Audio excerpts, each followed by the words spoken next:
What is up, guys? Rick Grimes for President here, bringing you another Walking Dead episode review from the episode last night, episode 3, Isolation. And boy, what an episode it was. It was so awesome. This was Tyrese's standout episode, in my opinion. I really loved how they did this. And as a comic book reader, and if you're a comic book reader as well, you will know that they did this spot on compared to what the comics did. So let's jump right into it. Like I said, this episode focused on Tyrese a lot, but I also think it focused on Rick a lot, or not Rick, Hershel a lot too. At the beginning of the episode, as you know from the end of last week's episode, they're trying to find out, or Tyrese found out that Karen and David had been murdered and their bodies had been burnt and left out to just rot and burn. So Tyrese is pretty pissed off about this. So right at the beginning of this episode, Tyrese goes up to Rick and basically says, "You're a cop, do something about this right now or somebody's going to get hurt." And Rick and Daryl are out there like, "Yo man, just calm down. We're trying to figure this out. We have other things to deal with right now. We just had, 12 of our own just die. We're trying to figure a bunch of things out right now." And Tyrese is like, "No, you need to do this right now," and gets all up in Rick's face, and Rick and Tyrese brawl it out, and Rick puts him down in his place. And the reason, I know some of you might think Tyrese, in all honesty, would have just demolished Rick, because it's true. Tyrese would have demolished Rick, but he wasn't Tyrese yet. The Tyrese that we see at the end of this episode is a whole lot different Tyrese than what we saw right at the beginning when he fights Rick. Because that Tyrese, the one fighting Rick, is the Tyrese that's scared, that's hurt, that's afraid of what's out there, and doesn't really know what to do, and kind of just is one of those people who just wants to sit back in their cell or whatever and be safe. But as you see throughout this episode, that changes dramatically.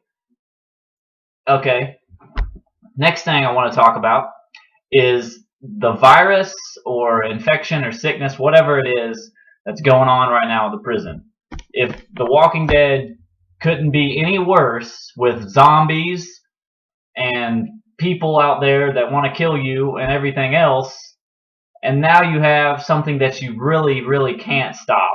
And that's what this episode really heavily focused on, is that this is something that you can't stop.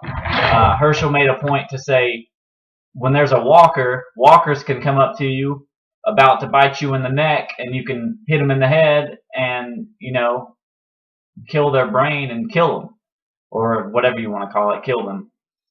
But with sickness, if sickness comes up, bites you in the neck, you can't do anything about it. They have no access to medical supplies, drugs, anything. And the only doctor, Bob Stuckey, he's an Army medic doctor, so he knows a little bit. But the other doctor, Dr. S, the only doctor that they have that knows what he's talking about, is sick. He has the disease, so nobody wants to be around him. No patients who might think they have the disease want to be around him, and no patients who already have the disease want to be around him and make it any worse. So they have nothing right now. And so the only solution that they can think of is to get all the sick people, or people who they think that are sick, and just put them in isolation, the title of this episode. So they just have to quarantine them.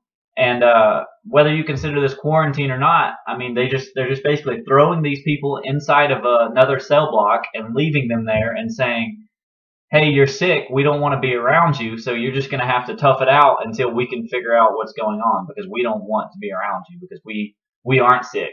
So you just sitting here, cough your lungs out, cough up blood, slowly die, and we'll just not do anything about it." And this is really something that I didn't agree on. Yes, I can agree on quarantining and putting them in isolation, but I mean, all of these people don't know what's going on. They just went through a zombie or whatever outbreak last episode and lost 12 people, and now they're getting sick and getting thrown into a bunch of cells by people who they thought that were going to help them and protect them. Because when Rick brought them into the prison, he said, all right, I'm going to help and protect you now. It's going to be better than Woodbury. You're not going to have to deal with the governor. And then they go and throw them in these cells. So that's something I didn't really agree on for this episode. But I can see where they're coming from on that. So as you know, they're sick and they need medicine. So Herschel, being the smart man that he is and saving the day, comes up with the solution that there's a college in Peachtree about 50 miles away, and it has a bunch of medical supplies. And he doesn't think that anybody has been to this college to raid anything, because he thinks that people first hit, like CVS and Rite Aid and Walmart and other hospitals, and he doesn't think people went to schools first thing to check their, veterinarian or health profession programs to see if they had any medicines. So this was a good idea by Herschel. This really helped out. So his plan was we needed to send people here as soon as we can and get it done. So Daryl and Bob and Michonne volunteer. All right, yeah, we'll go on this, no problem. In the meantime, Beth's kind of being a big sister to Maggie. Glenn's not been feeling too well lately, and you find out later that he is, in fact, I don't want to say infected, because I feel like when we're talking about a zombie apocalypse, he's a zombie, but he's sick now with whatever this virus it is that they have. And so he has to be put into isolation because he's sick, and he didn't want to tell anybody about it, but then Maggie came in and found out, and Maggie knew that she had to put him into isolation. And she was really, really, really upset about this. And Beth, who's taking care of Judith in another room away from everybody, kind of has to be the big sister to Maggie and say, hey, we can't be upset. We just can't do it. And we just have to shut our emotions off and just do what needs to be done and just let things go, because we don't have time to be upset anymore. And this was something that I thought was a really great scene between Beth and Maggie, because Maggie, before in the previous seasons 1 and 2, you saw her going up to Beth and being like, no, Beth, you need to grow up. You need to do this. And now it's the tables have turned and Beth's the one being the big sister. So this was a really good scene. So Tyrese now, he is still, he's pissed off. He's got a swelled eye, and Rick has a sprained wrist and a bloodied up fist because of the fight that they were in. So Tyrese is outside digging holes for Karen and David, just being pissed off and doing whatever. And Rick comes and makes amends with him and says, hey, I'm sorry about what happened. And Tyrese says, well, it's both our faults, so it's okay. So this Tyrese and Rick kind of make a bond here, and Tyrese tells Rick, hey, if you can you please see if you can find out why Karen and David were killed, who killed them, what happened? Rick said, yeah, sure, I'll find it. So he starts to, come get around to that later on in the episode, as we see. And eventually, Sasha gets sick, Tyrese's sister, and she has to be put in isolation. And so this kind of drives Tyrese up a wall, because now Karen has died, Sasha is sick, Tyrese doesn't have anybody right now, so he feels like, whatever, I'm just going to go on this run with Daryl, Michonne, and Bob and just, get away from everything for a while. So he goes on the run with Daryl, Michonne, and Bob to the veterinarian school. And so they're going to go ahead and leave. Back at the prison, Herschel decides to go out into the woods. He wants to go out into the woods by himself and just kind of get away from everything. And this was a scene where I really, really enjoyed Carl, because Carl kind of steps up and tells Herschel, hey, I'm going with you. You're not going out there alone. And I really liked how Carl was kind of being a leader here. But the one thing I don't like about this is that just because you have a gun, Carl, does not mean you can just go run rampant and do what you want now. You're still young. You still don't have experience. You still need to stay safe. So don't, I just didn't really agree with that. So Herschel and Carl go out to the woods, end up seeing two zombies They don't have to shoot him or do anything because Herschel just says, well, they're not a threat, just leave them alone. One really cool zombie was the moss zombie that was basically like conformed to the tree. I really loved how Greg Nicotero did the makeup on this. It looked really, really awesome. Did the prosthetics and everything. One person that I really, really now want to talk about is Carol. Because as you know, this whole episode, Carol is just, I don't even know. I really, really, really dislike Carol right now in this show. Just because of the reason that she's so stupid with the things she does. She goes outside and tries to pump water for hours. Ends up finding out that it's muddy. So she goes outside of the fence by herself with nobody around to see her. Rick finally ends up seeing her. She goes out there by herself with hundreds of zombies around her and tries to fix the water and ends up getting chased by zombies, and Rick has to come help her. And Rick's just like, that was a stupid thing you done. Why would you not wait until somebody can come help you or we can plan this out better? Why would you try to go out there and do that by yourself? Carol just is not thinking right this episode at all. And I really, really didn't agree with her anytime this episode. But as you find out later on in the episode, Carol was indeed the one who killed Karen and David and burned the bodies. It was Carol. And she's so content about it because as Rick goes to investigate later on, he finds a handprint and kind of ties it back into Carol's handprint. And I don't know how because I have no idea how that ties back into Carol, but whatever. Rick let him do his thing. So he asked Carol, he's like, did you kill Karen and David? And Carol's just like, yep, it was me. And I was just like, how are you so content with that? Like, I think Carol's going a little crazy in my opinion.